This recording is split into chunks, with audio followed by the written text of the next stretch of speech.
Hello students, मैं अश्विनी कुमार आपका अपना YouTube channel UP board online education पर स्वागत करता हूं। आज से हम स्टार्ट करने जा रहे हैं क्लास 12th का कंप्लीट सिलेबस, जिसमें आज सबसे हम पहले प्रोज देखने वाले हैं, जिसमें आज आपका पहला चैप्टर होगा द लास्ट लेसन, जिसे लिखा किसने? अल्फांसो डुडेट ने लिखा है। ठीक है, आज यहाँ से हम इसे स्टार्ट करने जा रहे हैं, तो आप यहाँ पे बने रहिए और अंत तक, जहाँ पे कंप्लीट सिलेबस कराया जाएगा उसके बाद आपका रिवीजन कराया जाएगा। इससे पहले अगर आप इस चैनल पर नए तो इस चैनल सब्सक्राइब कर लें तथा अपने फ्रेंड्स व रिलेटिव ज़्यादा से ज़्यादा शेयर करें, जिससे आगामी बोर्ड परीक्षा सभी के अच्छे आ सके। चलिए स्टार्ट करते हैं हम कि कैसे हमें प्रोज को यानी प्रोज जो है उसे कैसे सॉल्व करना होगा। सबसे पहले हम देख लेते हैं द लास्ट लेसन, इस चैप्टर का नाम है, जिसे लिखा है अल्फांसो डुडेट ने। ठीक है, तो सबसे पहले हमें क्या करना होगा? पाठ को सॉल्व करने से पहले हमें इसकी समरी को सॉल्व करना होगा कि इसका सारांश क्या निकल के आ रहा है यहाँ से। अगर आपके सारांश समझ में आ गया तो समझ लीजिए आपका कंप्लीट जो लेसन है वो तैयार हो गया यहाँ से। ठीक है, तो सारांश को सबसे पहले अच्छे समझिए, जिससे आसानी से क्वेश्चन आंसर बनाए जा सकें। तो हम देख लेते हैं इसका हिंदी में अनुवाद, क्योंकि हिंदी में अगर अच्छे समझ में आ गए तो क्वेश्चन आंसर आपके वहीं से बन जाते हैं। ठीक है, द लास्ट लेसन यानी पाठ का नाम है ये, एक प्रेरणादायी और रोमांचक कहानी है। कैसी है? प्रेरणादायी और रोमांचक कहानी जो देशभक्ति के भावों से आप्लावित है। यानी कि इसमें क्या है? देशभक्ति के भाव हैं जो इसमें दर्शाए गए हैं। कहानी का सूत्रधार कौन है? कहानी का सूत्रधार इसमें एम हेमेल का एक छात्र है, जो एक स्कूल में फ्रेंच भाषा पढ़ाते हैं। ठीक है, दोबारा से देख लीजिए, क्योंकि अगर ये चैप्टर समझ में आ गया तो यहाँ से क्वेश्चन आंसर आसानी से बन जाएंगे। इसलिए देख लीजिए, कहानी का सूत्रधार कौन है? एम हेमेल, जो एक स्कूल में फ्रेंच भाषा पढ़ाते हैं। ठीक है, यह स्कूल अल्सास लॉरेना के क्षेत्र में स्थित है। कहाँ स्थित है? अल्सास लॉरेना के क्षेत्र में स्थित है, जिस पर प्रुसिया प्रुसिया की सेना ने कब्जा कर लिया है। किसने कब्जा कर लिया? प्रुसिया की सेना ने। कहानी में अध्यापक नसीहत देता है कि हमारा ध्येय हमारा देश होना चाहिए और देश के सिवाय हमें कुछ नहीं सोचना चाहिए। अध्यापक के लिए फ्रेंच भाषा संसार की सर्वाधिक स्फूर्त भाषा है।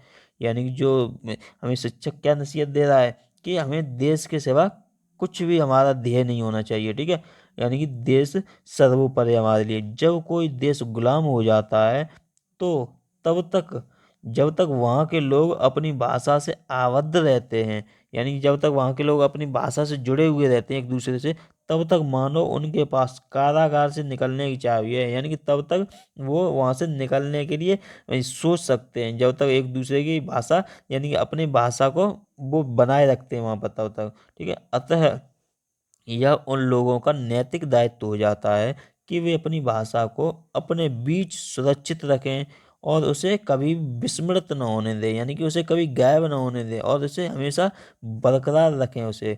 कक्षा में अपने व्याख्यान के अंतिम दौर में एम हेवेल ने ब्लैक बोर्ड पर इस प्रकार लिखा। क्या लिखा था?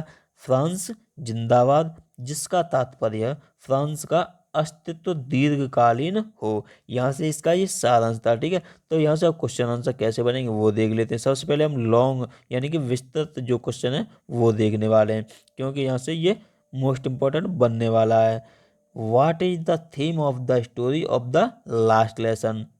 यानी कि इसमें भी पूरा एक सारांश निकल के आ जाए। जैसे मैंने अभी आपको सारांश समझाया है, तो आप इसे पूरा लिख सकते हैं इस क्वेश्चन में। ठीक है, चलिए कैसे लिखते हैं ये हम देख लेते हैं। इसका आंसर यहाँ से, the theme of the story the last lesson is the pain that is inflicted on the people of a territory by its own conquerors by taking away the right to study or speak their own language। यानी कि यहाँ से कैसे हम यहाँ से बना सकते हैं क्वेश्चन, जैसे आपने यहाँ से पढ़ लिया होगा पूरा, जैसे एक बार में सारांश हमने देख लिया, तो उसी हिसाब से हम यहाँ से क्वेश्चन बना सकते हैं, इसका आंसर भी दे सकते हैं। यानी कि किसी जैसे इस थीम क्या है इसकी? द लास्ट लेसन हो गया। और उसमें किसी राज्य के विजेताओं द्वारा, यानी कि जो इन्फ्लिक्टेड होते हैं यानी कि किसी भी राज्य के विजेताओं द्वारा, कन्क्वेयर्स माने विजेता हो गया ऐसे। ठीक है, तो विजेताओं द्वारा उस राज्य के लोगों को अपनी मातृभाषा को बोलने उस मातृभाषा को बोलने के लिए या उसका अध्ययन करने के अधिकार से वंचित करके पहुंचाई गई वेदना। यहाँ से ये इसका सारांश निकल के आ जाएगा। ठीक है, और नेक्स्ट लाइन क्या है, the Germans have conquered a territory of France in the battle, यानी जर्मन लोगों ने युद्ध में फ्रांस के एक भाग पर विजय प्राप्त कर ली थी। This territory comprise Alsace and Lorraine, यानी कहाँ से थी ये, जो कि अल्सास और लॉरेन आते हैं। इस भाग में कौन कौन से आते हैं, अल्सास और लॉरेन आते हैं। The order comes from Berlin that only German will be taught in the school of Alsace and Lorraine, and the new master will come the next day, यानी इसमें क्या, बर्लिन से आदेश यानी जो प्राप्त हुआ कि अल्सास और लॉरेन के स्कूल में केवल जर्मन भाषा पढ़ाई जाएगी और नया मास्टर कल आ जाएगा, यानी कि next master will become next day, यानी नेक्स्ट डे आ जाएगा। ठीक है, नेक्स्ट यहाँ से क्या है, it was the great pain, it was the great pain inflicted on the people of Alsace and Lorraine, यानी कि यह क्या था, इस आदेश से अल्सास और लॉरेन के लोगों ने गहरी वेदना पहुंची।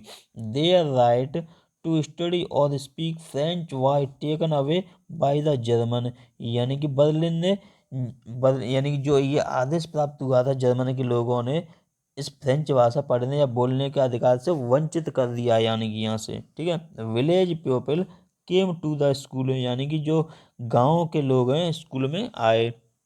दे sat quietly on the back benches that were always empty, यानी कि वे कहाँ पर बैठे थे, यानी वो लास्ट में बैठे, यानी वे शांत से उन पिछली सीटों पर बैठ गए जो सदैव खाली पड़ी रहती थी।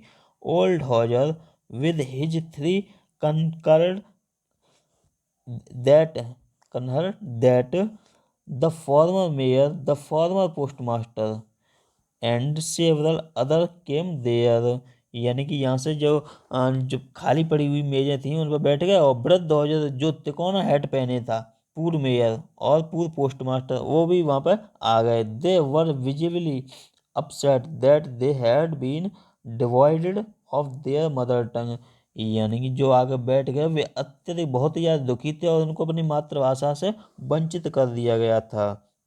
The atmosphere of the school was sombre, यानी कि स्कूल का वातावरण कैसा था, सौम्र था, यानी उदास था। Village people were crying that they had been deprived of their right to study और स्पीक देयर ओन लैंग्वेज, यानी कि जो स्कूल का वातावरण था कैसा हो गया, तो उदास हो गया था। गांव के लोग रो रहे थे, विलेज वर यानी विलेज को पीपल जो है वर क्राइंग रो रहे थे और क्या कर रहे थे, और उनको अपनी भाषा जो मातृभाषा थी फ्रेंच भाषा के यानी उसके बोलने या अध्ययन करने के अधिकार था उन पर वो छीन लिया गया था, यानी वंचित कर दिया गया था उससे। ठीक है, तो यानी कि इसका एग्जाम्पल क्या हो गया, फ्रेंच हो गया। ठीक है, यहाँ से तो ये यहाँ से लॉन्ग क्वेश्चन था, यहाँ से ऐसे ही शॉर्ट क्वेश्चन भी देख लीजिए। इसकी पीडीएफ मैं दे दूंगा वहाँ पर डिस्क्रिप्शन लिंक, वहाँ से पीडीएफ डाउनलोड कर लेनी है। ठीक है, और देख लेना एक दो बार अच्छे से और क्वेश्चन यहाँ से बन जाएगा आपका। शॉर्ट क्वेश्चन है यहाँ से, why did French praise the courage of M Hamel, यानी कि फ्रांज ने एम हेमेल के साहस की प्रशंसा क्यों की थी, तो इसका आंसर क्या होगा, M Hamel and he family had to leave the country next day, even then he taught everything according to the time table with the great patience, यानी एम हेमेल और उनका परिवार देश छोड़कर अगले दिन चला जाने वाला था, फिर भी उन्होंने हर चीज को समय सारणी के अनुसार पूरे धैर्य के साथ पढ़ाया। It must have broken his heart to leave his residence garden and the school where he passed his 40 year of life, यानी कि इससे उनका दिल टूट सकता था कि वह अपने आवास बाग और स्कूल को छोड़कर जा रहे थे जहां उन्होंने जीवन के 40 साल गुजारे थे। ये यहाँ से पहला क्वेश्चन बन गया। क्वेश्चन को अगर समझ में ना आए तो एक दो बार रिपीट करके ईयरफोन लगा के अच्छे से आराम से सुन लेना है, क्वेश्चन याद हो जाएगा आपको। ठीक है, और वैसे आपने अगर सारांश समझ लिया तो यहाँ से क्वेश्चन भी आराम से बन जाएगा। नेक्स्ट क्वेश्चन है, why did the grammar lesson seem so easy to understand for Franz that day, यानी कि उस दिन फ्रांस के लिए वातावरण का पाठ समझ इतना आसान क्यों प्रतीत हुआ, तो इसका आंसर क्या होगा, the grammar lesson seemed so easy to understand for Franz that day because he listened it very carefully and teacher explained everything with great patience। यानी कि उस दिन फ्रांस के लिए वातावरण का पाठ समझना काफ़ी सरल हो गया था, क्योंकि उसने उसे ध्यानपूर्वक सुना था और अध्यापक ने समस्त चीज़ों को पूरी तल्लीनता से व्याख्या करके बताया था। ये यहाँ से इसका आंसर हो गया। ठीक है, नेक्स्ट क्वेश्चन यहाँ से देख लीजिए कौन सा इंपॉर्टेंट रहने वाला है आपका। ये रहा, what does M Hamel say about the French language. यानी फ्रेंच भाषा के बारे में एम हेमेल क्या कहते हैं। तो क्या कहते हैं, एम हेमेल सेज, यानी एम हेमेल कहते हैं that French is the most beautiful language in the world. यानी फ्रेंच जो है एक बहुत ही स्पष्ट और सर्वाधिक उत्कृष्ट भाषा है। ठीक है, it is the clearest and the most logical, so they must guard it among them and never forget it। यानी इसलिए अपनी भाषा को सुरक्षित रखना और उसे कभी भी विस्मृत नहीं किया जाना चाहिए। ठीक है, ये यहाँ से बन गया। नेक्स्ट क्वेश्चन यहाँ से देख लेते हैं कौन सा इंपॉर्टेंट रहने वाला है ये how did Franz feeling about M Hamel and school change. यानी एम हेमेल और स्कूल के बारे में फ्रांज की भावनाओं में किस प्रकार परिवर्तन आया। तो इसका आंसर क्या होगा, Franz was very attentive in the class to listen the lesson in French. यानी फ्रेंच जो है फ्रेंच भाषा के पाठ को बड़े ध्यान से सुनता था। He was very sad that M. Hamel won't meet his teacher anymore। यानी उसे बहुत दुख हुआ कि वो एम हेमेल अब कभी भी भविष्य में उसके अध्यापक न होंगे। ये सुनकर उसे बहुत दुख हुआ था। ठीक है, नेक्स्ट क्वेश्चन यहाँ से देख लेते हैं। यहाँ से इतने सारे इंपॉर्टेंट बनने वाले थे क्वेश्चन। ठीक है, तो ये यहाँ से आपका एक पहला वीडियो था जो कि पहले चैप्टर का था। नेक्स्ट वीडियो नेक्स्ट टाइम यानी कि अगले दिन आने वाली है, तो इस चैनल को सब्सक्राइब कर लें तथा अपने फ्रेंड्स को भी शेयर कर दें। से वीडियो पसंद आए तो लाइक करें और कुछ समझ में ना आए तो कमेंट और टाइप कर देना। पीडीएफ का लिंक मैंने डिस्क्रिप्शन दे दिया, वहाँ से पीडीएफ डाउनलोड कर लेनी और अच्छे से नोट्स बना ले लें। Thank you friends and have a nice day.